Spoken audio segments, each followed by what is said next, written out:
Padre, te damos gracias en Cristo Jesús. Y pues queremos pedirte tu auxilio, tu ayuda, tu respaldo para poder exponer el tema, que seas tú quien nos guíes y nos dirijas, y que lo que hoy habremos de compartir pues sea de provecho, de bendición para todos los que están escuchando, Padre. En tus manos ponemos la dirección del tema, pon en nuestra boca las palabras correctas, Señor, que seas tú, Señor, hablando, Señor, y nosotros cual vaso o instrumento, simplemente ser sensibles, Señor, a la dirección que tú habrás de dar. Bendícenos, Señor, con tu presencia, con tu dirección, que tampoco tengamos problemas con la comunicación del Internet, con el ancho de banda, Padre bendito, y que podamos ser, Señor, bendecidos con lo que hoy habremos de compartir. A ti es toda gloria y toda honra, Señor Jesucristo. Amén y amén. Pues mis hermanos, qué bueno que estamos aquí una vez más reunidos. Esta es nuestra tercera reunión desde que empezamos este taller de doctrina básica. Pues reciban un fuerte abrazo, un cálido saludo, todas las naciones aquí representadas. Pues tenemos gente desde Sudamérica, Centroamérica, Norteamérica y en ocasiones hasta de Europa. Pues reciba muchas bendiciones, mis hermanos que están aquí integrados y conectados. Y el tema que yo tengo hoy para compartir con ustedes tiene por título La Biblia del oso. Es un tema muy interesante. Yo creo que ya con este tema cerramos lo que es la introducción de las Biblias. Obviamente que el tema de las distintas Biblias, las distintas traducciones, es muy largo, es muy amplio. Pero bueno, yo nomás tomo las que yo considero las que son importantes. La vez pasada hablamos de la Septuaginta y todo lo que se dio en el entorno de la Septuaginta, que es la traducción del hebreo al griego y que se dio en la isla de Faros bajo el reinado de la dinastía tolemaica, que la dinastía tolemaica son los faraones greco-macedónicos que se establecieron ahí en Alejandría. Y bueno, de ahí pues salió esa traducción para el mundo. Pero bueno, obviamente que nosotros como lenguaje que nosotros tenemos, idioma, todo lo que es Latinoamérica y bueno, Europa, donde España, pues nosotros usamos la Biblia al español. Y hoy el tema que vamos a ver, cómo fue que de alguna manera pues se dio el surgimiento de esta Biblia al español y que normalmente se le conoce como la Biblia del oso. Vamos a entrar en tema, mis hermanos. Lo que estamos viendo aquí en pantalla, pues es lo que de alguna manera sería la portada, la impresión de la primera página de lo que es la Biblia del oso. Se le conoce así por la Biblia del oso porque el impreso o dibujo que viene en esta Biblia pues es un oso tratando de alcanzar un panal de miel que está escondido dentro de un árbol. Y dentro de este dibujo pues hay muchas cosas muy especiales. Usted ve por arriba ahí un martillo, aquí ve un martillo, aquí en la parte de abajo ve, pues se entiende que es una Biblia. Entonces hay muchas cosas que hoy vamos a hablar de esto y de las implicaciones en cuanto al aspecto histórico. ¿Por qué es importante la Biblia del oso? Bueno, aquí a la derecha, pues de alguna manera es ya se le puso algunos colorcitos, simplemente para poder tener algún tipo de distinción, ver un poquito con más precisión las características del impreso o del relieve o dibujo que lleva esta Biblia, la Biblia del oso. Pero para poder entender la trascendencia y la importancia de esta Biblia, hay que entender que esta Biblia se dio dentro de lo que es el contexto de la Santa Inquisición.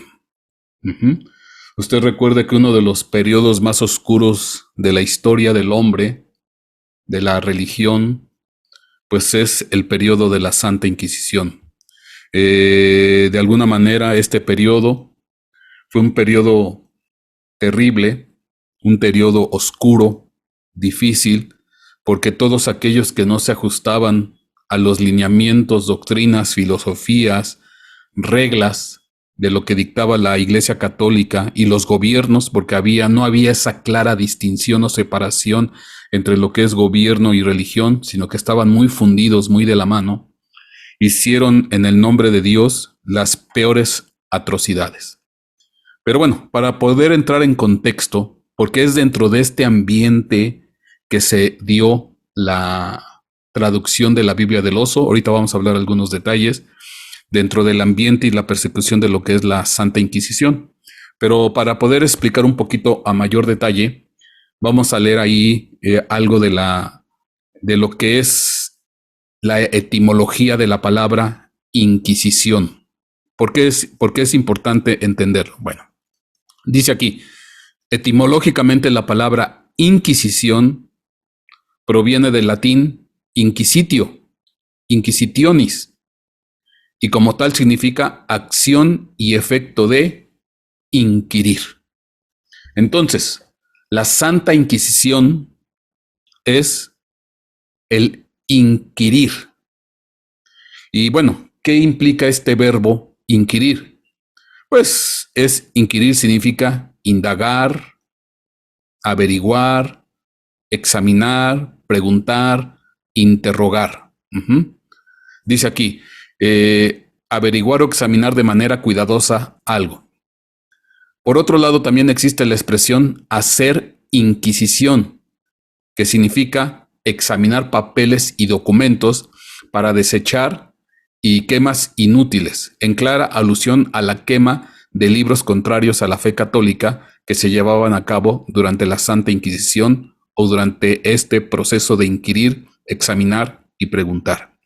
Porque durante este periodo no solamente hubo una persecución de todas las personas o lugares o instituciones que de alguna manera eran contrarios a lo que son los designios de lo que era la fe católica, el papado de ese tiempo junto con los gobiernos, sino que también hacían quema de libros. Tenían una larga cantidad de índice de libros, los cuales eran de alguna manera prohibidos o eran contrarios a los dogmas o a los lineamientos establecidos por ellos.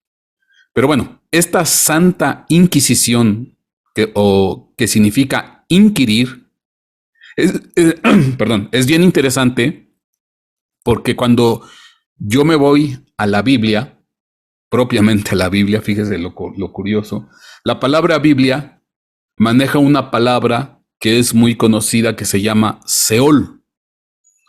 Seol, que es en hebreo, o Hades, que es en griego, y que al final es lo que normalmente la gente dice que es el infierno. Entonces, Seol o Hades, dígase hebreo o dígase griego, que de alguna manera pues se conoce como el infierno, el inframundo, etcétera, etcétera. Pero lo interesante de este asunto, que es que cuando yo analizo la palabra Seol, el significado de la palabra Seol, ahí está, aquí dice Seol 7585 de la Concordancia Strong. Bueno, para los que no saben, la Concordancia Strong es un diccionario donde de acuerdo a un numerito y a la palabra nos da una definición exacta de lo que es la palabra, de lo que implica su significado, dígase hebreo o dígase griego. Bueno, aquí dice Seol, que viene de la 7592 y dice aquí Hades o el mundo de los muertos.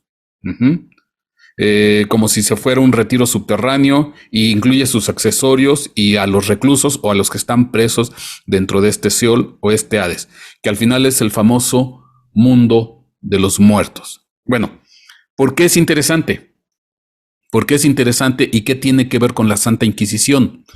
Porque resulta ser que la palabra Seol viene de la raíz Sael o Shael, que exactamente significa inquirir, inquirir. Fíjese qué interesante, qué curioso o qué ironía. La palabra Seol, Hades, mundo de los muertos, que normalmente se conoce vulgarmente como infierno, tártaro, inframundo, lugar de los muertos, etcétera, etcétera, lugar de castigo, lugar de tortura, según el vulgo, viene de la raíz que significa inquirir, que es el mismo significado de inquisición en el latín. Lo leímos hace ratito. Entonces, la Santa Inquisición, yo le puedo decir de esta manera, ya con esta definición, es el Santo Hades, o el Santo Seol, o el Santo Lugar de los Muertos, o el Santo Inframundo, como lo quiera ver. Entonces, al final, el periodo de la Inquisición o de la Santa Inquisición, de alguna manera, se volvió una especie de infierno, se volvió una especie de lugar de muertos, de Hades o de Seol, pero no abajo, sino aquí arriba, por todas las perversidades y corrupciones, torturas, degradaciones morales, físicas que se hicieron en ese tiempo por vía de los gobiernos, de los reinados y por vía de la religión, dígase el papado. Entonces es tremendo cómo esta Santa Inquisición es el Santo Seol o el Santo Hades, porque al final simbolizan o implican la misma cosa etimológicamente hablando. Ahora, ¿por qué es importante hablar de esto? Porque este es el entorno, este es el contexto donde tuvo que salir la Biblia del oso. La traducción de la Biblia al español. Para ese tiempo ya había traducciones. De hecho, ya estaba la traducción, por ejemplo, la Vulgata Latina, que era la Vulgata Latina es la traducción que hizo la fe católica del hebreo, el griego, al latín. Pero de alguna manera era de uso exclusivo del clero, era de uso exclusivo de la clase eclesiástica, de los sacerdotes, el usar nada más esa Biblia y leerla en latín, cuando en ese tiempo pues ya el latín dejó de estar de uso común. Eso era en la época de los romanos, pero ya el latín dejó de estar en uso en la época, ya estamos hablando en este caso, cuando se empezó a hacer el periodo de la Santa Inquisición, pues ya cada quien eran en los distintos países, era su lenguaje nativo, su lengua vernácula. Y entonces el latín nada más se utilizaba para las ceremonias religiosas. Y entonces las misas se daban nada más en latín. Pero bueno, no todo el mundo sabía latín, la gran mayoría, el vulgo, el pueblo, el populacho, pues conocían nada más su lengua vernácula. Solo aquellos que tenían acceso a una educación de alto nivel o de alta calidad, pues podían tener la capacidad de poder aprender el latín y aparte lo que es su lengua común. Ajá. Entonces, por eso es que la iglesia, el papado, la Santa Inquisición prohibió de alguna manera las distintas traducciones a los lenguajes vernáculos, a los lenguajes populares, a las distintas lenguas, dígase español, francés, italiano, alemán, etcétera, etcétera. Pero bueno, poquito antes de todo esto, pues de que se hiciera la traducción de la Biblia al español, pues hubo un viento, lo que le llaman el protestantismo, Lutero en Alemania, donde se logró traducir la Biblia al idioma alemán, y de ahí empezó un viento de reforma que empezó a correr por toda Europa, y ese viento llegó a España, y de ahí llegó a unos conventos, a unos monasterios, donde había monjes, sacerdotes, y que empezaron a tratar de empezar a conocer la Biblia como tal y tratar de darla a conocer en el lenguaje común de la gente. Y de ahí nació el anhelo de traducir la Biblia al español. Quienes estuvieron en esta situación, quienes fueron los principales, de alguna manera, el principal promotor de esto fue Casiodoro de Reina. Casiodoro de Reina fue el principal promotor, que él tenía el anhelo en su corazón de traducir la Biblia, sacarla del latín, sacarla del griego, o sacarla del hebreo, que ya no eran lenguajes de uso común en el pueblo, ya no era un lenguaje vernáculo nativo, sino que él quería que eso se diera a conocer en el ámbito del lenguaje español y conocerlo para el pueblo. Entonces, Casiodoro de Reina fue el que en su corazón sintió el deseo y el anhelo de traducir las escrituras. Este Casiodoro de Reina, pues era un sacerdote con alta educación, con alta escuela, criado y educado culturalmente en muy alto nivel, y que juntamente con Cipriano Valera, porque eran miembros de la misma cofradía, eran compañeros de monasterio, de ahí donde ellos estaban, Casiodoro de Reina y Cipriano Valera, pero el que empezó todo esto fue este Casiodoro de Reina. Y entonces él empezó a traducir la Biblia. Obviamente, so pena de morir, so pena de ser perseguido, de ser asediado, porque la iglesia no quería que fuera traducida. La Inquisición no quería que la Biblia fuera traducida a la lengua, al lenguaje común, al lenguaje vernáculo de los pueblos, de las naciones. No quería, y porque quería mantener sus dogmas, quería mantener su control sobre todo el planeta, sobre todas estas naciones europeas, también pues empezó sobre la Nueva España, porque también aquí empezó a llegar todo ese viento de reforma. Entonces quería tener el control, y entonces empezó una seria persecución de todos los escritos o documentos bíblicos, y los empezaron a quemar. Y traducción que salía, porque hubo, obviamente, antes de Casiodoro de Reina y Cipriano de Valera, hubo otros personajes, hubo uno que se llamaba Juan Pérez, que hicieron distintas traducciones, pero fueron traducciones parciales, fueron traducciones pequeñas, no fueron un gran proceso de traducción como lo que es actualmente ya una Biblia completa, sino eran pequeños porciones de las escrituras, tanto del Antiguo como del Nuevo Testamento, pero cuando llegaba la Santa Inquisición, pues quemaba todo, no dejaba absolutamente nada. O sea, querían arroparse y adueñarse de la verdad o de la palabra.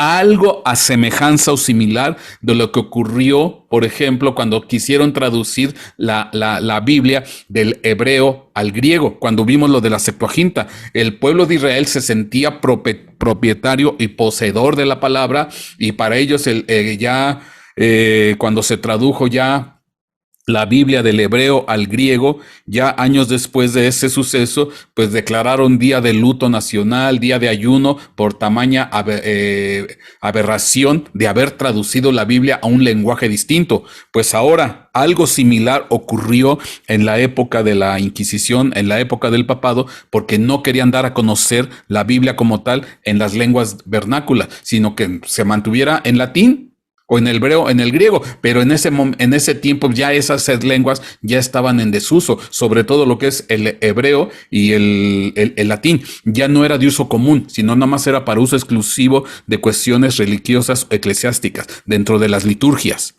Entonces se anima Casiodoro de Reina y empieza a traducir la Biblia. De hecho, obviamente que esto se acarreó pues consecuencias por parte del papado, porque el papado tenía un índice de libros prohibidos, que era toda una lista. No nada más había libros religiosos ahí, había libros filosóficos, había libros de distintas ramas de la ciencia, de la sociología, de la filosofía, donde eran libros prohibidos, so pena de castigo o hasta de muerte. Y dentro de este índice de libros prohibidos, a través de la Inquisición española, que estamos hablando de 1551 a 1819, más o menos este periodo de la Inquisición española, pues fue una persecución terrible y quema de libros, de documentos religiosos, documentos eclesiásticos, documentos científicos, todo lo que consideraba peligroso la Santa Inquisición española. Es obvio que dentro de este índice de libros prohibidos, pues estaba la traducción de Reina Valera. Estaba ahí como prohibida, era un libro prohibido, la traducción al vulgo. Uh-huh. Era un libro prohibido, la traducción al castellano antiguo. Y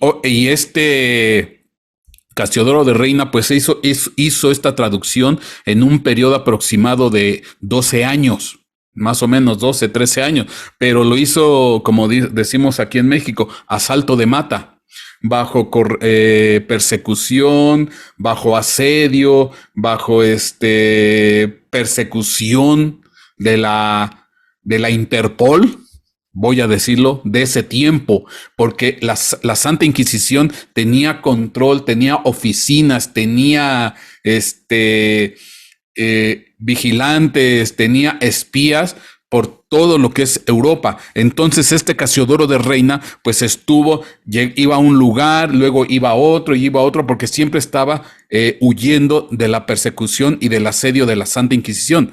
De hecho, la Biblia, la Reina Valera, la Biblia del Oso, fue impresa en Basilea, Suiza, ni siquiera fue impresa en España. ¿Por qué? Porque estaba tan fuerte el asedio de la Santa Inquisición que, pues Casiodoro de Reina pues tuvo que ir a Basilea, Suiza, donde estaba un poco más tranquilo el asunto, el control y la opresión de la Santa Inquisición, para poder imprimir su Biblia. Es obvio que en este proceso de persecución, de asedio, de hostigamiento de parte de la Santa Inquisición hacia Casiodoro de Reina, que esa primera versión pues la tuvo que hacer a las prisas, la tuvo que hacer no con la pulcritud, no con el detalle que él hubiera querido ser. Obviamente que entre persecución, demás y todo, y aparte pues él tenía que vivir, él tenía que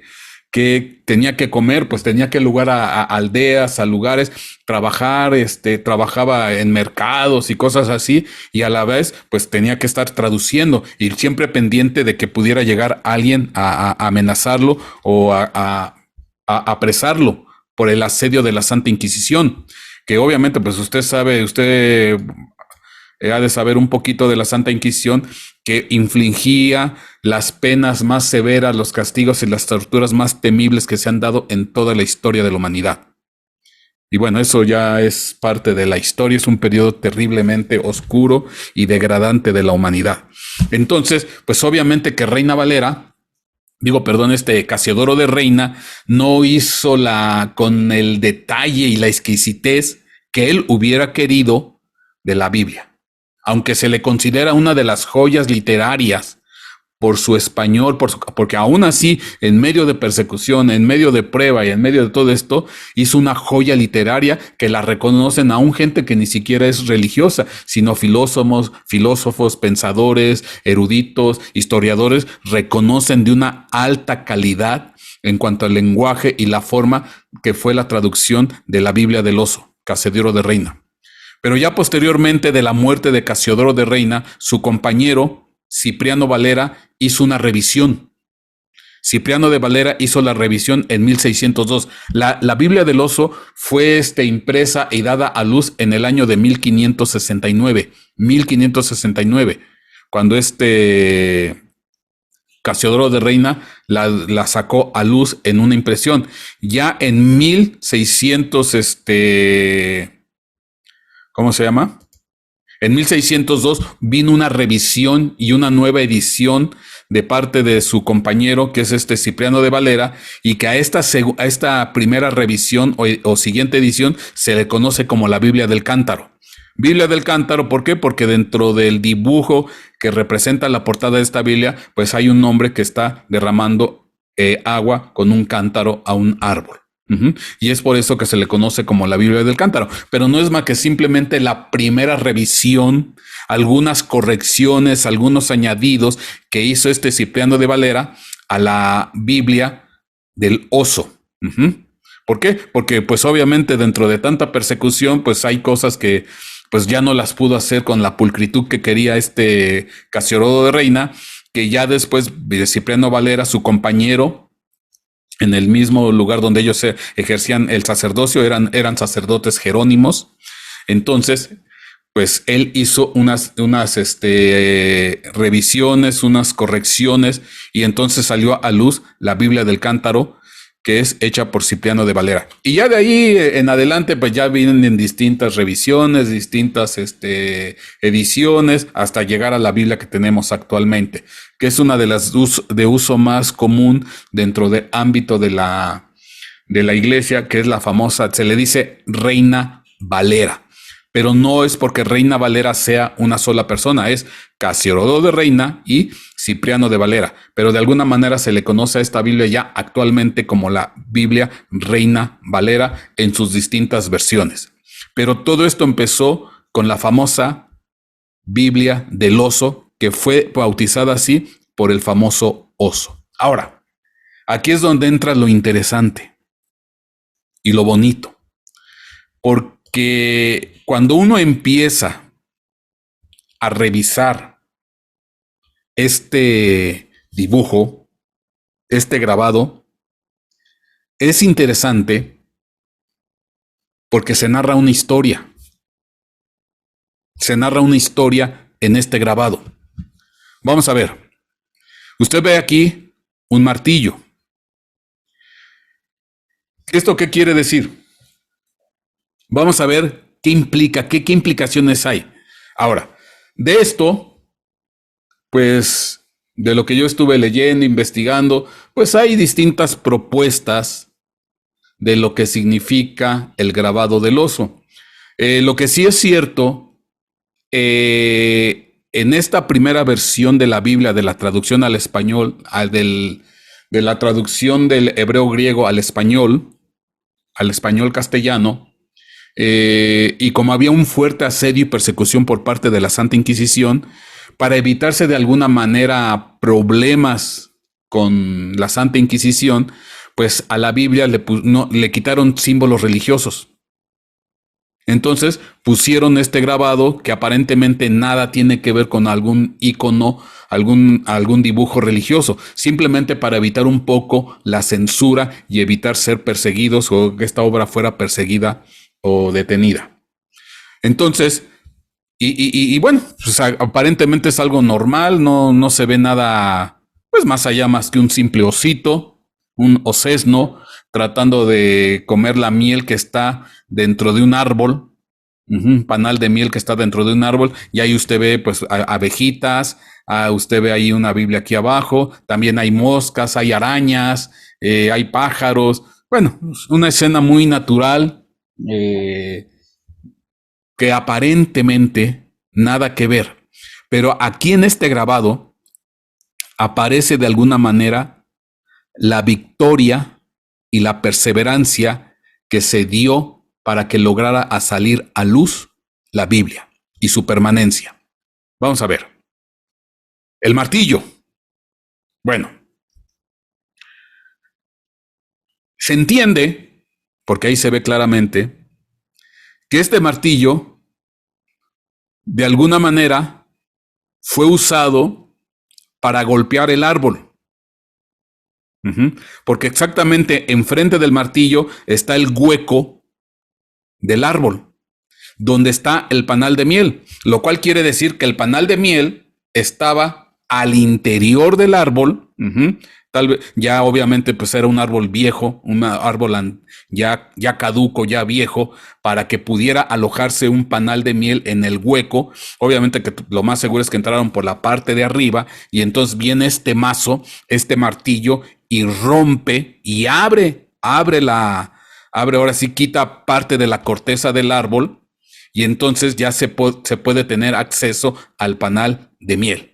Y obviamente el osesno o el oso que se ve ahí, pues ya de alguna manera puede tener acceso a este panal de miel en medio de las abejas, en medio de las moscas, de las arañas, de los pajaritos que están ahí, puede tener. Pero se entiende que este martillo golpeó a este árbol viejo.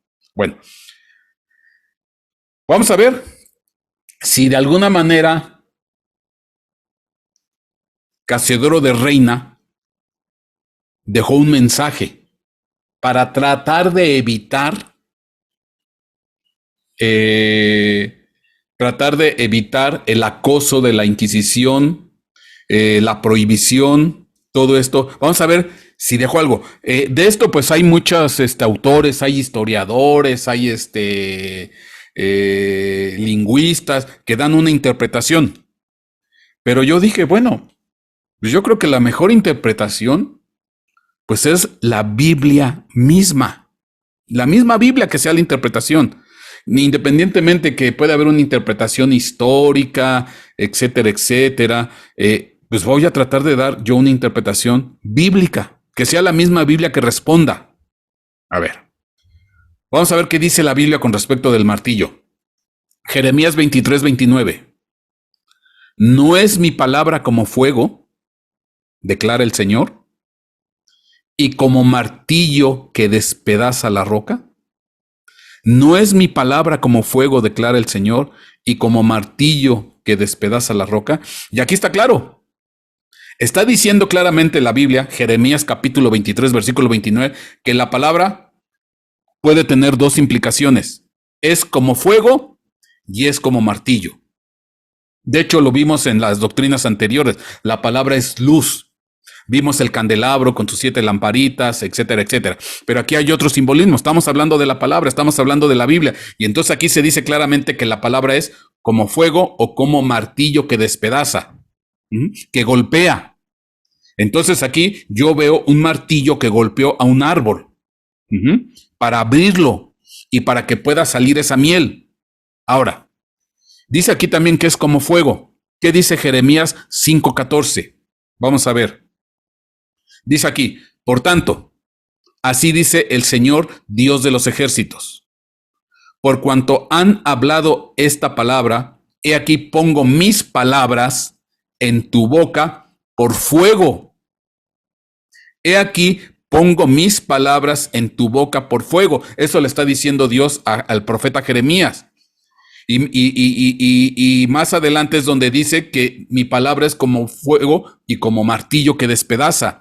Y esas palabras que son martillo, que son fuego, dice, he aquí, las pongo en tu boca. Por tanto, así dice el Señor Dios de los ejércitos. Por cuanto han hablado estas palabras, he aquí pongo mis palabras en tu boca por fuego y a este pueblo por leña y los consumirá. Porque era un pueblo rebelde, porque era un pueblo necio, porque era un pueblo idólatra, porque era un pueblo corrupto. Entonces tú, Jeremías, profeta, les vas a ir a hablar a ese pueblo y los vas a golpear con la palabra de mi boca, la palabra que yo voy a poner en tu boca, que va a ser fuego, que les va a golpear y los va a quemar, porque ellos van a ser como leña a la palabra que yo te voy a dar. Dice aquí, este pueblo va a ser por leña. Y es interesante porque dentro de lo que estamos viendo, pues estamos viendo que este ya es un árbol viejo, porque ya está hueco. Ya tiene un hueco, ya tiene oquedad y que de alguna manera se metió una oveja en su tiempo y se hizo un panal de miel y viene el martillo y golpeó a este árbol viejo, que ya es leña. Entonces, ¿qué implica el golpeteo de este martillo? Pues que golpeó a este árbol, ahorita vamos a ver qué implicaciones puede tener el árbol, pero que golpeó para que pudiera salir esa miel. Vamos a ver qué implica todo esto. Ahora, hablando de la miel y hablando hablando de las abejas, porque usted ve ahí las abejas que están rodeando a todo este grabado. Hay abejas y hay moscas. Ahorita vamos a ver eso. Bueno, es interesante porque cuando hay una picadura de abeja, pues también es algo similar a una quemadura leve. Lo que usted está viendo en la parte superior es una picadura de abeja. Y obviamente pues se hincha un poco el miembro que es picado, se entumece y se pone en ese color rojizo. Pues lo mismo o similar ocurre con una quemada leve. Entonces el efecto de ardor de una picadura de abeja o de una flama de fuego que provoca ese hinchazón, ese ardor, ese enrojecimiento. Entonces es algo similar. Entonces, pues al final, ¿qué es lo que estamos queriendo decir? Que la palabra es fuego o la palabra también es como una picadura de abeja. que para los malos, para los rebeldes, para los necios, para los corruptos, para los deshonestos, para los perversos, para los pecadores, pues es una palabra que despedaza, que penetra, que corrompe, que derriba, que quema, que arde, que duele. Pero también es una palabra que sana para aquel que viene delante de Dios. Entonces, aquí hay una primera alusión. Ahora, note por favor algo interesante. Hablando del árbol. En la misma Biblia hay dos árboles. Dice Génesis capítulo 2, versículo 9. Y el Señor Dios hizo brotar de la tierra todo árbol agradable a la vista y bueno para comer. Asimismo, en medio del huerto, el árbol de la vida y el árbol del conocimiento del bien y del mal. En el huerto, Dios hizo dos árboles dentro de los muchos, porque era un grande bosque, era un bosque, pero había dos árboles que uno era conocido como el árbol de la vida y el otro era el árbol del conocimiento del bien y del mal. Ahora,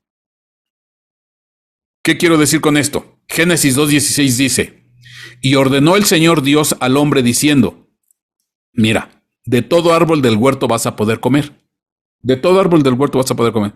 Pero del árbol del conocimiento del bien y del mal no comerás, porque el día que de él comas, ciertamente morirás. De lo que te dé el árbol del conocimiento del bien y del mal, no comas, porque vas a morir. Porque una cosa es tener conocimiento y otra cosa es tener sabiduría. ¿Ah? Pareciera ser lo mismo, pero no es lo mismo, porque una cosa es conocer cosas, saber cosas, y otra cosa es tener sabiduría. Que no son, no son semejantes, pero no es lo mismo. El que tiene sabiduría sabrá utilizar con bien el conocimiento que se le proporciona, pero cuando es meramente conocimiento por conocimiento, eso no nos hace mejores personas, eso no nos hace mejores hombres. Hoy en día estamos en la época donde el conocimiento se duplica, se triplica cada tantos años. Y va en un sentido creciendo el conocimiento en un sentido exponencial como nunca se había dado en toda la historia de la humanidad. Lo que hace 5 años se sabía, se duplica o se triplica tantos años después, porque hay tal conocimiento a nivel mundial en todas las ramas del saber, en la biología, en la ciencia, en la matemática, en la geología, en la física, en todas las ramas, el conocimiento está creciendo de una manera impresionante. Pero eso no nos está haciendo mejores personas, eso no nos está haciendo mejores hombres, eso no nos está haciendo una mejor sociedad. Hoy el conocimiento ha crecido como nunca. Pero eso no quiere decir que seamos mejores personas, porque nos falta algo, sabiduría. Dice aquí Proverbios 3:13, bienaventurado el hombre que haya sabiduría. Bienaventurado el hombre que haya sabiduría y el hombre que adquiere entendimiento. Cuando tú acompañas la sabiduría con entendimiento y conocimiento, ya esa es otra cosa. Cuando tienes esa combinación, sabiduría, entendimiento o conocimiento, ya es otra cosa. Ya no nada más es el mero conocimiento por el conocimiento del saber y conocer, sino que viene respaldado, viene arropado por la sabiduría. Bienaventurado el hombre que haya sabiduría y el hombre que adquiere entendimiento. Y dice un versículo más adelante, es árbol de vida para los que de ella echan mano y felices son los que lo abrazan. La sabiduría y el entendimiento juntos o conocimiento, dice, son árbol de vida. Árbol de vida. ¿Qué es lo que había en el huerto? Árbol de vida. Para los que de ella echan mano y felices son los que lo abrazan o la abrazan. O sea, provoca gozo, provoca felicidad, tener sabiduría y tener entendimiento y conocimiento. ¿Por qué? Porque ya no nada más tengo conocimiento, sino antes de tengo la sabiduría para saber aplicar ese conocimiento. Y eso me va a provocar gozo, alegría, felicidad. Dice, es árbol de vida para los que de ella echan mano y felices son los que lo abrazan. Dice aquí, con sabiduría fundó el Señor la tierra, con inteligencia estableció los cielos. Fue así como Dios hizo la tierra. Primero aplicó sabiduría, ya después vino el conocimiento, la sabiduría, etcétera, etcétera. Pero antes de eso está la sabiduría. Ahora, entonces, ¿qué quiere decir esto? ¿Qué tiene que ver con la portada de la Biblia del oso? Bueno, vamos a ver la miel y vamos a empezar a explicar. Porque el oso está buscando la miel. Dice aquí Éxodo 3:8. Y he descendido, este es un pasaje en el libro de Éxodo capítulo 3 versículo 8, dice, y he descendido para librarlos de la mano de los egipcios y para sacarlos de aquella tierra a una tierra buena y espaciosa, a una tierra que emana leche y miel. Es cuando Dios le dice al pueblo de Israel, te saco de la tierra de Egipto y te voy a introducir a la tierra prometida, a una tierra espaciosa que emana leche y miel, al lugar de los cananeos, de los hititas, de los amorreos, etcétera, etcétera. Ajá. Te voy a enviar a una tierra espaciosa, a una tierra buena, a una tierra que tiene ¿qué? Leche y miel, que tiene abundancia, que tiene llenura, que tiene muchas cosas buenas. Es una tierra que se prodiga, y hay leche y hay miel. Esto ya implica un sedentarismo. Bueno, Salmo 119, 103 dice, cuán dulces son a mi paladar tus palabras, cuán dulces son a mi paladar tus palabras, más que la miel a mi boca. Proverbios 16, 24 dice, panal de miel son las palabras agradables, dulces al alma y salud para los huesos. Entonces, ¿qué quiere decir esto? Que tuvo que venir un martillo, que tuvo que venir una palabra de parte de Dios para golpear un árbol viejo y decrépito, para golpear un árbol ya caduco, un árbol que interiormente contenía la palabra de Dios, porque la palabra es miel. La palabra dice, cuán dulces son a mi paladar tus palabras, dice, más que la miel a mi boca. Panal de miel son las palabras agradables y dulces a la alma, y dan salud a los huesos. Entonces tuvo que venir un golpe a esta institución, a esta Santa Inquisición, a este sistema religioso caduco, a este papado corrupto que quería mantener escondida y guardada la palabra. Dice, del latín no sale, del hebreo no sale, la Vulgata latina no se va a dar a conocer. Y siendo que esa palabra es miel, es dulzura, es salud para los huesos, para el alma.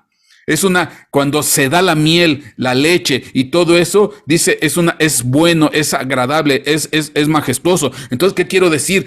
Que la Santa Inquisición, el papado, el sistema religioso de ese tiempo, encerró en sus instituciones vetustas, en sus instituciones caducas, avejentadas, corrompidas, encerró la Biblia. No quería darla a conocer. No quería que saliera al lenguaje común, al lenguaje nativo. Lo que pasó con la Septuaginta. No querían que saliera del hebreo al griego. Y la Septuaginta se tradujo al griego koiné, que era el lenguaje común del pueblo macedónico o griego en Alejandría. El griego koiné era el griego común, el griego del pueblo. Pues algo similar ocurrió aquí. Encapsuló el sistema religioso vetusto, arcaico, viejo, encapsuló la palabra, la miel. Y entonces tuvo que venir un golpe. Y el golpe fue a través de ¿qué? De la palabra de Dios traducida al español, al lenguaje español castellano antiguo, al lenguaje del pueblo, al lenguaje de la gente común, para que la gente conociera, para que la gente supiera, para que la gente tuviera salud. Como dice aquí, panal de miel son las palabras agradables, dulces al alma y salud para los huesos. Entonces, ese martillo que es la palabra de Dios, pero al final es la palabra de la Biblia traducida al español. Implícitamente, fíjate qué increíble, bueno, yo lo veo así, lo que pensó Casiodoro de Reina. Lo que pensó con esta traducción, ve nada más cómo lo visualizó. Este es un golpe a la institución caduca y vieja, corrupta, que está encapsulando los tesoros de la Biblia, la palabra de Dios, que no se quiere dar al conocer, que inmediatamente viene la Santa Inquisición y quema y castiga y mata a todos los que buscan la Biblia, a todos los que quieren saber de Dios, y que nada más tiene que ser de uso exclusivo para el clero, para los sacerdotes, en latín o en el griego o en el hebreo, lenguaje pues que ya nadie conocía. Entonces ese martillo es efectivamente la palabra de Dios, lo que leímos hace rato. Es martillo que despedaza, pero es la palabra de Dios que sacó a través de la traducción al español, porque era un golpe al sistema religioso dominado por el papado y la Santa Inquisición. Dice, con esto los vamos a romper al paso del tiempo. Y fue lo que pasó, porque entonces se empezó a promover la Biblia. Es más, fíjate que hay un dato bien interesante. Fue primeramente traducida del hebreo y el griego a un lenguaje vernáculo, en este caso al español antiguo, la Biblia del oso, que la mismísima Biblia en inglés, la famosa King James, porque así que la Biblia del oso en inglés es la King James, por decirlo de esa manera, o al revés, la King James al español es la Biblia del oso, pero fue antes la traducción del hebreo al griego de la Biblia del oso, al español común. Fue primero antes que la mismísima King James. Esto es increíble. Entonces, por eso tiene una trascendencia tal, es una importancia tal esta Biblia del oso, porque le dieron un golpe al sistema religioso, a la institución caduca, perversa y corrupta que quería mantener en secreto la Biblia, la quería amarrar, la quería proteger, y a todo mundo que quería tener acceso a los documentos bíblicos, escriturales, bíblicos, los quemaba, y a la gente que lo hacía, los castigaba, los aserraba, los torturaba. Increíble. ¿De qué manera tan sutil Casiodoro de Reina hizo esto? Dice, este es un golpe a ese sistema religioso.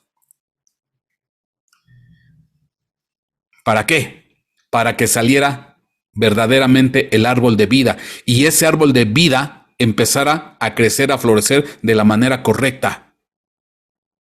Árbol de vida, dice, es árbol de vida la sabiduría, el entendimiento, el conocimiento, para los que de ella echan mano, y felices son los que lo abrazan. Con sabiduría fundó la tierra. Esto es precioso y maravilloso. Esto es glorioso. Ok. Pero hay más. Esto es muy a semejanza, porque si se hace un golpe a este árbol, y que al final el árbol pues también es figura también del árbol de la vida que estaba en el huerto. Fíjate qué interesante, porque cuando leemos Juan capítulo 19, versículo 33, dice, pero cuando llegaron a Jesús, como vieron que ya estaba muerto, este es en el proceso de la crucifixión de Jesucristo, pero cuando llegaron a Jesús, como vieron que ya estaba muerto, no le quebraron las piernas. Pero uno de los soldados le traspasó el costado con una lanza, y al momento salió sangre y agua. ¿Tú recuerdas ese evento? Ya para comprobar que estaba muerto, le traspasan con una lanza en un costado, y en automático salió sangre y agua. Dice la Escritura que en la sangre está la vida. Así dice la Escritura, en la sangre está la vida. Y dice la Escritura que el agua es la palabra. Entonces lo que salió del costado de nuestro Señor Jesucristo es la palabra de vida. La palabra de vida, que es la Biblia. La palabra que sana, la palabra que restaura, la palabra que limpia, la palabra que purifica, la palabra que transforma, la palabra que te hace una mejor persona. La palabra es el verbo de vida, es nuestro Señor Jesucristo. Porque lo que salió del costado de Jesucristo fue sangre, en la sangre está la vida, y el agua es figura de la palabra. Entonces lo que salió fue la palabra de vida. Pues otra manera, porque lo que salió del panal, del árbol que golpearon con un martillo, se pudo tener acceso a ese panal, y salió esta palabra dulce, esta palabra como miel, esta palabra que da salud a los huesos. Se dice que en los huesos está el espíritu. Ajá. Entonces, fíjate qué bonita correlación. Salió la palabra de vida, la palabra dulce cual la miel para toda la gente.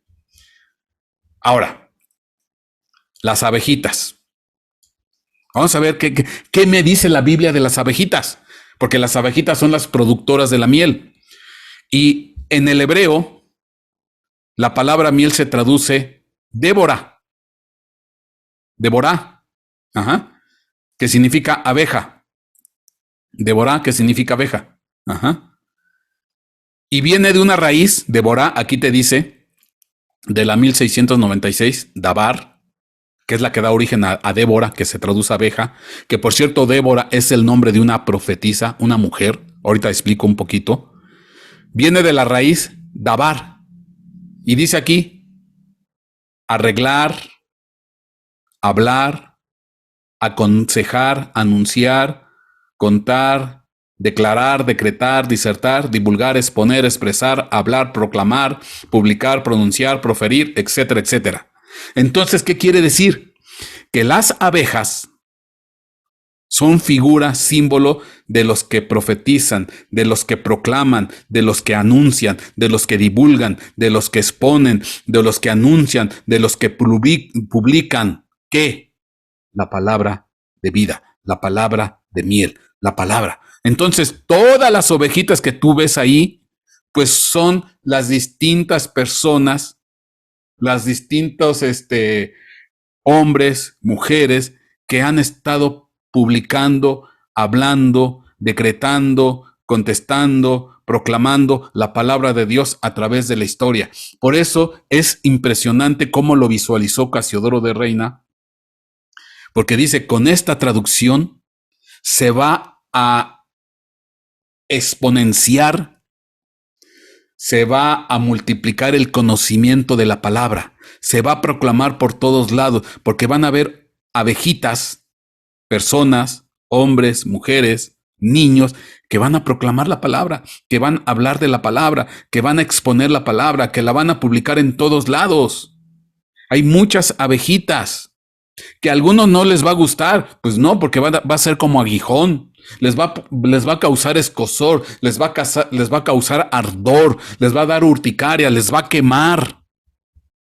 Como la palabra que decíamos hace rato, que mi palabra es martillo o mi palabra es fuego. Pues sí, a algunos les va a quemar las entrañas, les va a quemar la conciencia. Les va a arder el alma, el corazón. ¿Por qué? Porque a nadie le gusta que le diga, eres pecador, estás separado de la presencia de Dios, tus caminos no son buenos, tus caminos no son correctos, tus caminos son desleales. ¿A quién le gusta que le digan eso? Pues a nadie. Le duele, le arde, le quema, le irrita, le molesta. Me acuerdo cuando sale Juan Bautista. ¿Te acuerdas de Juan Bautista, el que bautizaba en el río Jordán y que posteriormente bautizó a Jesucristo? Dice que cuando salía Juan Bautista a proclamar la palabra y a bautizar, venían un montón de fariseos.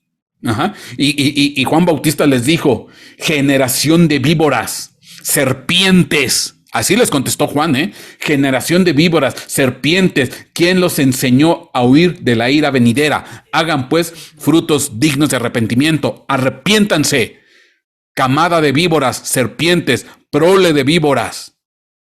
Y les daba una cuadrada, y así eran los distintos profetas.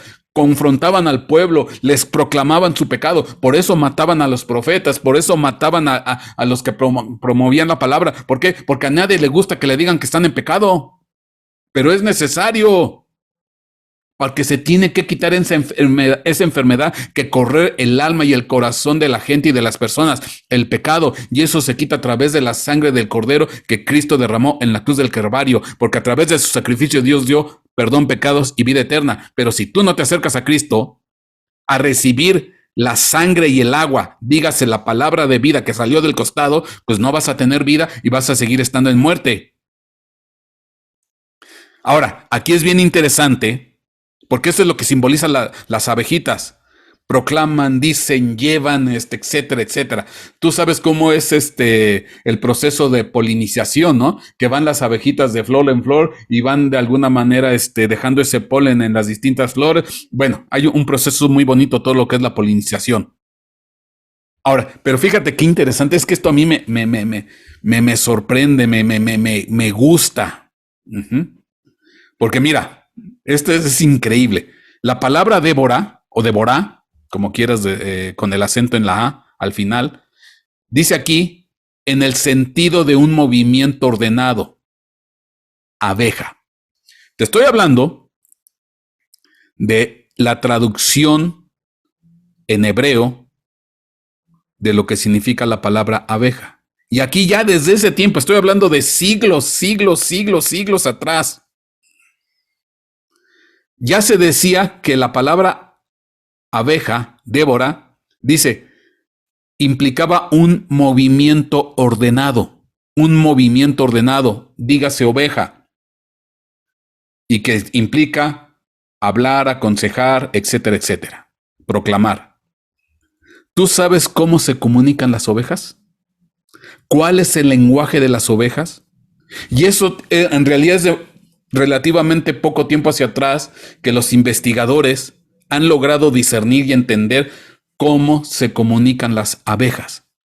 A través de los movimientos que hacen, a través de ciertas danzas o ciertos movimientos, las abejas se comunican las unas con las otras y dependiendo del tipo de movimiento es entrar al panal, salir del panal, etcétera, etcétera, etcétera. O sea, ellas se dan órdenes y dependiendo del tipo de movimiento, dependiendo del tipo de movimiento, de círculo, de cómo se van comunicando las abejas. Y ese es un descubrimiento que en realidad tiene poquito tiempo.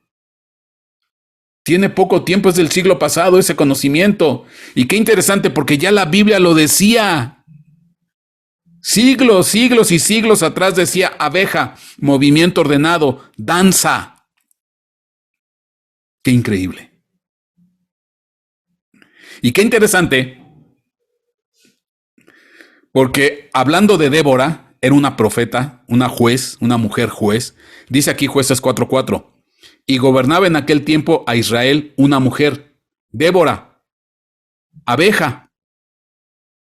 Y gobernaba en aquel tiempo a Israel una mujer, abeja, dígase Débora, profetisa, mujer de Lapidot, la cual Débora habitaba debajo de una palmera. Ella se sentaba debajo de una palmera y ahí es donde ejercía su ministerio de juez, de profeta, debajo de una palmera. Y es interesante porque de uno de los lugares que les gusta mucho a las abejas para poner sus panales de miel es precisamente en las palmeras. Los ponen en los árboles, en las casas, en muchos lugares, pero uno de los que les gusta es en las palmeras. De hecho, ahí estás viendo una imagen. Ahora, qué interesante, porque si yo leo el Salmo 68:11 dice, el Señor da la palabra y las mujeres que anuncian las buenas nuevas son gran multitud. El Señor da la palabra. Y las mujeres que anuncian las buenas nuevas, dígase el Evangelio, acuérdate que el Evangelio significa buenas nuevas o buenas noticias, y las mujeres que anuncian el Evangelio son grande multitud. Las mujeres que anuncian el Evangelio, las buenas noticias, Cristo murió por nosotros en la cruz del Calvario, son muchas, son gran multitud, mujeres. Una parte importante dentro del desarrollo, la proclamación de la Biblia a través de la historia ha sido labor de las mujeres que la proclaman, la enseñan, la dicen, sobre todo a sus hijos, sobre todo a su familia. La enseñan, la proclaman, la dicen. Gran multitud de mujeres, abejas que han salido por todo este planeta a través de la historia. ¿Qué visión tuvo este Casiodoro de Reina? Y ahí está un montón de abejitas. Obviamente no nada más las mujeres son las que llevan las buenas nuevas, también son los varones, pero Dios le da un reconocimiento especial a las mujeres y a través de la danza, el gusto, el gozo, la alegría, etcétera, etcétera, etcétera, y se va proclamando el Evangelio. Ahora, seguimos, porque dentro del grabado de Casiodoro de Reina, la Biblia del oso, está una Biblia. Ajá. Está una Biblia. Y ahí alcanzas a ver la Biblia con las ovejitas encima de las hojas, y aquí se alcanza a ver en hebreo el famoso tetragrama, que quiere decir Dios, que son los 4 símbolos hebreos para la palabra que se traduce Dios, Jehová, como sea. Ahora, ¿por qué es interesante? Porque si tú te das cuenta que esta Biblia está en medio de hierba, Bueno, ¿por qué es interesante? Dice la Escritura, Isaías capítulo 40, versículo 8. Se seca la hierba, se marchita la flor, mas la palabra del Dios nuestro permanece para siempre. Se seca la hierba, se marchita la flor, mas la palabra de Dios permanece para siempre. Y fíjate qué precioso y qué interesante. El libro más perseguido, el libro más asediado, el libro más perseguido a través de la historia, a través de los reinos, a través de las distintas épocas, que lo han querido esconder, que lo han querido ocultar, que lo han querido quemar, erradicar de este planeta, y siempre sigue vigente y permanente. Y a pesar de que ha sido el libro más perseguido, más asediado, más buscado para impedir que salga, es el libro más vendido, más leído y más escuchado. La palabra de Dios. Entonces aquí está un contraste. Se seca la hierba, se marchita la flor, mas la palabra de Dios nuestro permanece para siempre. Y es interesante que ponen esta Biblia rodeada de hierba, como diciendo, esto se va a quemar, esto se va a secar, esto va a morir, pero la palabra siempre va a permanecer. Y que, por cierto, es específicamente el título que tiene la portada de la Biblia del oso. Aquí, tú lo ves. En la parte de abajo, aquí está la portada de la Biblia del oso, y aquí dice exactamente, la palabra del Dios nuestro permanece para siempre. Aquí está en español, aquí, 1569, la palabra de Dios nuestro permanece para siempre, y arriba está en hebreo. Así fue como sacaron la portada. Y entonces, pues al final, pues es cierto. Por eso ponen esa Biblia con la palabra de Dios, como diciendo, esto permanece para siempre. Entonces, fíjate qué tremendo. Yo creo que obviamente Casiodoro de Reina fue completamente inspirado por Dios a hacer este relieve, con todo lo que implica ese dibujo. Cómo en este dibujo se dicen tantas cosas. Y fue profético. La palabra se empezó a promulgar, la palabra se empezó a expandir, ovejas salieron por todo el mundo a proclamar la palabra, principalmente labor importante las mujeres. Se le dio un golpe al sistema caduco que quería contener y arropar la palabra. Ahora vámonos al oso. Vámonos al oso. ¿Qué implica el oso? Porque el oso va detrás de la miel. De lo que yo estuve leyendo, la interpretación que dan los historiadores, pues que el oso representa al cristiano que está disfrutando de la miel de la palabra de Dios. Y ya así lo dejan. Pero bueno, yo dije no, yo creo que hay un poquito más de eso. Cuando yo veo el oso, voy a ver qué me dice la Biblia acerca del oso. Proverbios 28:15 dice, cual león rugiente y oso agresivo es el gobernante perverso sobre el pueblo pobre. Cual león rugiente y oso agresivo es el gobernante perverso sobre el pueblo pobre. Característica que se ha dado a través de la historia de los gobernantes, de los reyes, que abusan del pobre y se vuelven agresivos, se vuelven violentos, los persiguen, los maltratan, los matan, los enjuician. Pues, lo mismo que hizo la Santa Inquisición, el papado. cual león rugiente, esos gobernantes perversos. Lamentaciones 3:10 dice,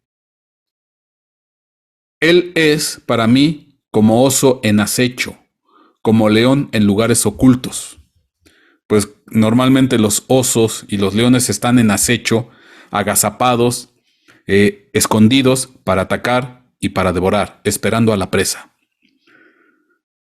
Daniel 7:5 dice, y aquí otra segunda bestia, porque Daniel tuvo varias visiones, y en una de las visiones que él vio dice, he aquí otra segunda bestia, semejante a un oso.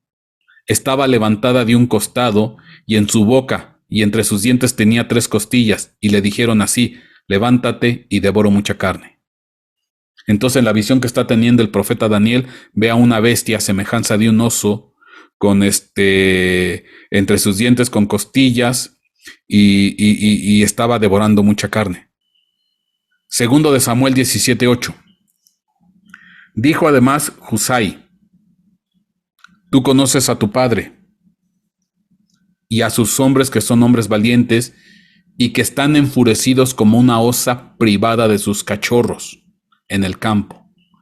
Tu padre es un experto en la guerra y no pasará la noche con el pueblo. Bueno, lo que yo quiero hacer énfasis es qué temible es encontrarse con una osa enfurecida porque le han quitado sus cachorros. Es terrible. Pero ve lo que dice Proverbios 17:12. Mejor es encontrarse con una osa privada de sus cachorros, enfurecida. Mejor es encontrarse con una osa privada de sus cachorros que con un necio en su necedad. ¡Qué tremendo! Aquí tendríamos que hablar de los necios. Pero dice, lo mejor es toparse con una osa que no tiene cachorros, que le quitaron sus cachorros, que se los privaron, obviamente que está rabiosa, está enfurecida. Dice, mejor es eso que toparse con un necio en su necedad. Entonces, al final, si te das cuenta, el oso implica furia, violencia, ataque, rabia, necedad. ¿Ve lo que implica? Agresividad, acechanza. O sea, esto es lo que implica un oso. Furia, ataque, violencia, acecho, enfurecimiento, necedad. Yo no diría, eso es lo que está en la Biblia. Pero qué interesante, porque este oso que está aquí, ni está furioso, ni está embravecido, ni está en forma violenta, ni está atacando a nadie, está tranquilo, calmado, disfrutando de la miel. Bueno, dice aquí la palabra de Dios, Proverbios 16:24. Panal de miel, recordando algo que leímos hace ratito, son las palabras agradables, dulces al alma y salud para los huesos. Proverbios 16:24. Posteriormente dice, Proverbios 25:15. Con la mucha paciencia se persuade al príncipe, y la lengua suave quebranta los huesos. Con la mucha paciencia se persuade al príncipe, y la lengua suave quebranta los huesos. Y dice la escritura, ahí atrás lo leímos, que las palabras que son como miel son salud para los huesos. Las palabras que son como miel, panal de miel, son salud para los huesos. Y dice que la lengua suave quebranta los huesos. Y habíamos visto que la miel es como la palabra. Entonces, la palabra que es miel sana los huesos. Luego dice, el versículo que sigue, ¿has hallado miel? ¿Has hallado miel? Come solo lo que necesitas. Entonces está claro, no sea que te hartes y la vomites. Está claro que la palabra suave quebranta los huesos, el espíritu, la persona, lo calma, lo tranquiliza, le quita esa furia, le quita ese enojo. Proverbios 15:1 dice, la suave respuesta, la blanda respuesta, aparta el furor, la furia, mas la palabra hiriente hace subir la ira. La suave respuesta aparta la furia. Y decíamos en Proverbios 25:15, la lengua suave quebranta los huesos. Como el panal de miel y las palabras dan salud a los huesos. Entonces al final lo que te pretendo decir es esto. ¿Qué es lo que quita la furia? ¿Qué es lo que quita el enojo? ¿Qué es lo que quita la violencia? ¿Qué es lo que quita esa rabia? La suave respuesta, la blanda respuesta, la palabra de miel quita la furia, quita el enojo. Apacigua el oso, ese ser violento, ese ser iracundo, ese ser que mata, que destruye, que está al acecho. La suave respuesta aparta el furor, mas la palabra hiriente hace subir la ira. La lengua del sabio hace grato el conocimiento, pero la boca del necio habla necedades. Mejor es encontrarse con una osa privada con sus cachorros que con un necio en su necedad. Entonces, ¿sabes que este mundo al final es un oso violento? Este mundo es un oso violento. Este mundo es un oso iracundo. Este mundo es un oso lleno de furia. Se destruyen entre sociedades, se destruyen entre pueblos, se violentan entre familias, se atacan los unos contra los otros. Lejos de haber mejorado el mundo a través del paso de los años, del tiempo, el mundo se vuelve más violento, el mundo se vuelve más irascible, el mundo se come contra todos, se comen los unos con los otros, se atacan los unos con los otros. Porque ¿qué es lo que necesita este mundo? ¿Qué es lo que necesita este planeta? ¿Qué es lo que necesita el mundo, la sociedad? Hoy en día, guerras, protestas, rebeliones, ataques, iras, marchas en contra de las autoridades, marcha en contra de las familias, marchas en contra de todo. El mundo cada vez es un oso violento, más terrible, más iracundo. Este mundo necesita la miel, las palabras suaves de la palabra de Dios. Necesita la miel para que lo calme, para que lo tranquilice, para que lo transforme, para que lo vuelva buena persona, para que deje de ser violento, rebelde, asesino, corrupto. Eso es lo que hace la palabra de Dios. Es la miel que sale de las entrañas del panal de miel que calma al mundo, que le quita la ira. Porque ese oso que tú estás viendo ahí no está en una actitud de violencia, sino está en una actitud de deleite. ¿Cuántas personas violentas, asesinas, corruptas, tristes, han sido sanadas por la palabra de Dios? Dios les ha dado esperanza, Dios les ha dado vida, Dios les da consuelo, Dios les da motivación para seguir adelante. ¿Por qué? Porque están arropados por la palabra de Dios y dejan toda furia, dejan toda ira, dejan todo enojo y se empiezan a perdonar y empiezan a olvidar lo que se hicieron, lo que se lastimaron, lo que se ofendieron. Dejan esa actitud de enojo y se vuelven un oso apacible, se vuelven un osito de peluche tierno, amoroso. Eso es el milagro de la palabra. Que cuando decides llegar a la palabra de Dios, a la Biblia, no hay bestia, no hay fiera, no hay enojo, no hay violencia, no hay ira que no sea quitada y apaciguada. En la Biblia hay muchos ejemplos. Pablo, uno de los apóstoles. Pablo, uno de los apóstoles después de la muerte de nuestro Señor Jesucristo, dice que perseguía con ira a los primeros cristianos. Los perseguía con ira, con odio, con rencor. Iba, los azotaba, los torturaba. Era un oso violento Pablo. Era un oso violento Pablo, el apóstol Pablo. Iba buscando cristianos para perseguirlos, para azotarlos, para llevarlos a la muerte.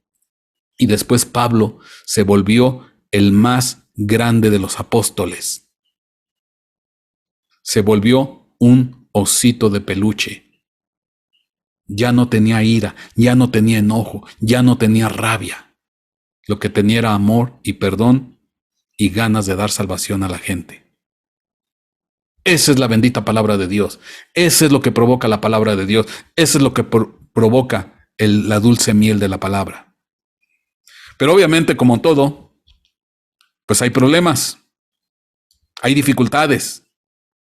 Lo que tú estás viendo aquí es un pájaro picoteando o atacando a una abeja.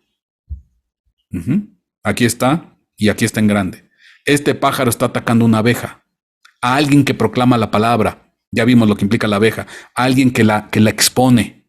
Siempre va a haber alguien que se va a oponer, que no quiere que se hable de la palabra, que no quiere que se diga. Esta es una abeja. En el dibujo, las que son abejas tienen 2 rayitas y las que son moscas nada más tienen una rayita. Bueno, ¿qué quiere decir esto? Jeremías 5:26. Porque en mi pueblo se encuentran impíos que vigilan como cazadores al acecho para poner trampa y atrapan hombres. Como una jaula llena de pájaros, así está su casa, llena de engaño. Por eso se engrandecieron y se enriquecieron. Entonces, dentro de este contexto, hay pájaros que son engañadores, que son impíos, que están acechando, que están cazando, que quieren atrapar hombres, mujeres, personas, niños, que los atacan, y más a los que proclaman la palabra de Dios. Por eso en la Biblia tú lees un montón de los siervos de Dios, de los profetas de Dios, de los que hablaban la palabra de Dios, eran perseguidos, eran azotados, eran torturados, eran muertos, etcétera, etcétera, porque siempre había pájaros. En este contexto, engañadores, impíos, acechantes, cazadores, siempre atacando a los que hablan la palabra de Dios. Aquí está. ¿Sí? Dice, están al acecho. Están al acecho. Son como pájaros, dice, como una jaula llena de pájaros, así están sus casas llenas de engaño. Y se presentan delante de la gente como buenas personas, como personas que no hacen nada, pero internamente matan, acechan, seducen. ¿Cuántos gobernantes no son así? ¿Cuántas gentes en eminencia y en autoridad son así? Atacando y lastimando a las personas. Hay más información. En una parábola que nuestro Señor Jesucristo dice, Lucas 8:5, el sembrador salió a sembrar su semilla, y al sembrarla, una parte cayó junto al camino y fue pisoteada, y las aves del cielo se la comieron. Sale el sembrador a sembrar su semilla, la siembra, una parte cae junto al camino y fue pisoteada y las aves del cielo se la comieron. Mismo Jesucristo explica la parábola. La parábola es esta, Lucas 8:11. La semilla es la palabra de Dios. Ahí está la palabra. Y aquellos a lo largo del camino son los que han oído, pero después viene el diablo y arrebata la palabra de sus corazones para que no crean y se salven. Y después viene el diablo y arrebata la palabra de sus corazones para que no crean y se salven. Y en la parábola el diablo viene representado por las aves. Quisieron arrebatar la palabra del pueblo. Quisieron arrebatar la palabra de la gente para que no crean, para que no se salven, para que no conocieran. Por eso la Santa Inquisición, Inquisición significa inquirir, inquirir es lo que simboliza el Seol, dígase Hades, lugar de los muertos, inframundo, infierno, etcétera, etcétera. Quisieron apartar la palabra de Dios, quisieron esconderla, quisieron que no saliera a la luz, pero no pudieron, porque vino un golpe a ese sistema y sale esta Biblia, la Biblia del oso, y se extendió para todo el mundo en el español. Obviamente los que predican la palabra, los que proclaman la palabra, los que viven la palabra, los que comentan la palabra, las abejitas que hablan de la palabra, pues van a ser atacadas. Le caemos mal al enemigo, le caemos mal. Siempre nos quiere atacar, siempre nos quiere devorar, siempre nos quiere hacer daño. Y hablando de engaño, porque dice que dice aquí, decíamos que estos hombres impíos son su casa, es como una jaula llena de pájaros y llenos de engaño. Dice la escritura en primera carta de Timoteo, capítulo 4, versículo 1, dice: pero el Espíritu dice claramente que en los últimos tiempos algunos apostatarán de la fe, prestando atención a espíritus engañadores y a doctrina de demonios. Espíritus engañadores y doctrinas de demonios.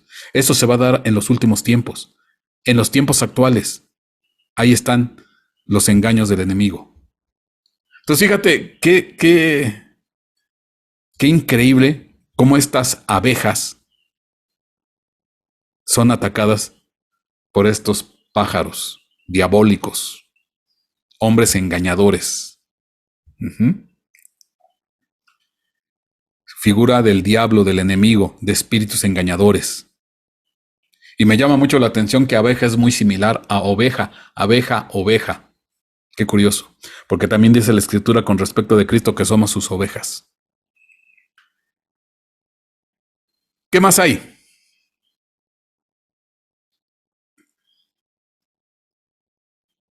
Si tú te das cuenta, aquí esta es una mosca, porque tiene una rayita. Estas son abejas porque tienen 2 rayitas. Aquí hay moscas dentro de este grabado. Mateo 12:24 dice: mas los fariseos, oyéndolo, decían con respecto de Jesús: este no echa fuera a los demonios sino por Belcebú. Porque a Cristo le criticaban de que él sanaba a los endemoniados. Y dice, saca a los demonios, echa fuera a los demonios por Belcebú. Y Belcebú es el señor de las moscas, que es el príncipe de los demonios. Belcebú significa señor de las moscas y es el príncipe de los demonios. Entonces al final las moscas también son tipo de demonios, de ataques espirituales. Se dice interesante porque aquí tú ves al pajarito y detrás está una mosca y aquí están atacando a una abeja.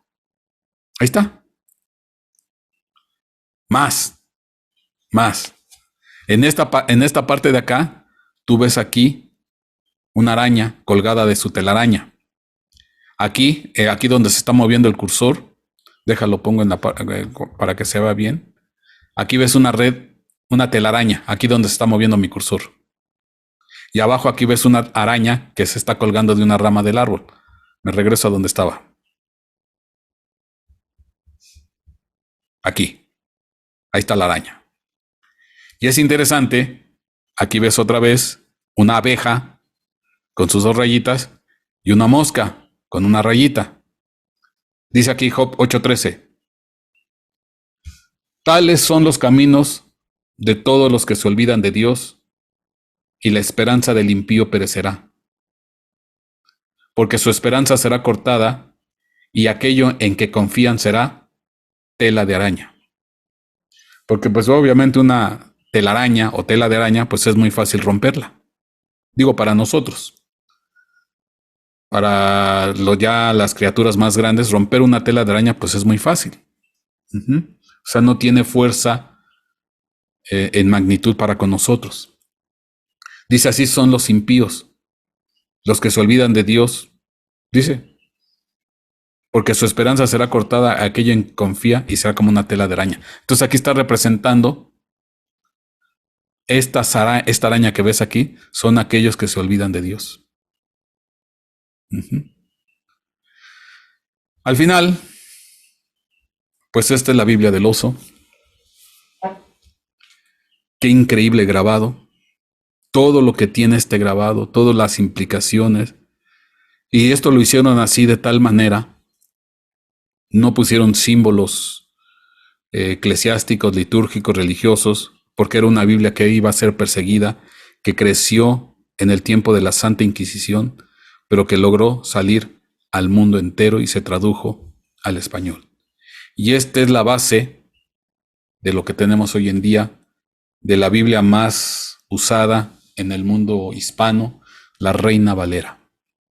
Ya han salido más traducciones, Biblia de las Américas, hay una Reina Valera actualizada, hay una Diosa Blau, ya hay una infinidad de traducciones. Pero esta es por la trascendencia que tiene, por la historia que tiene, que fue traducida al español y es la que llegó a México en el año de 1800 y tantos. También llegó bajo el acecho y la persecución de la Santa Inquisición. Pues esta es la famosa Biblia del oso y ya vimos todas las implicaciones del grabado. Amén y amén.